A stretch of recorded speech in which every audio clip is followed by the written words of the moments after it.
એટલે માણસના જીવનમાં 100% પાસામાં સુખની પ્રાપ્તિ થવી શક્ય ન બને. એકાદ પાસું ઠાકોરજી કાચું રાખે જ, અને એટલા માટે રાખે તો જ આપણે ભગવાન ભજી, નહીં ભજીએ નથી.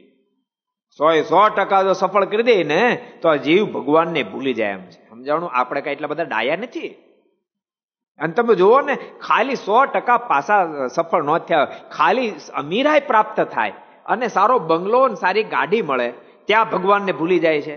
એટલે ભલામણ હજી તો નોકરી મળી ન મળી, ભણવામાં હોશિયાર હોય અને સારા પર્સન્ટેજ પાસ થાય તો કે એકચ્યુઅલી આપણે ભગવાનમાં માનતા નથી, આપણે બિલીવ નથી. બિલીવનો હવાદનો થામા ઓટો વાળી દે હે હાલી મળ્યો તે. જરાક સફળ થાય તે જીવાત્મા ભગવાનને ભૂલી જાય તો 100% સફળતા મળે તા જીવ શેનો ભગવાન સંભાળે. બટ 1% તો ઠાકોરજી દુઃખ રાખે રાખે રાખે, ભૂલતા નહીં. સુખ એની કૃપા પ્રસાદ છે ને, तो दुख पण एनी कृपा प्रसाद है, एम मानजो। अगर ये वीडियो आपको पसंद आया हो तो लाइक करें और शेयर करना मत भूलिए। सब्सक्राइब करें सरदार कथा चैनल को और बेल आइकॉन पर क्लिक करना मत भूलिए लेटेस्ट वीडियो सबसे पहले पाने के लिए।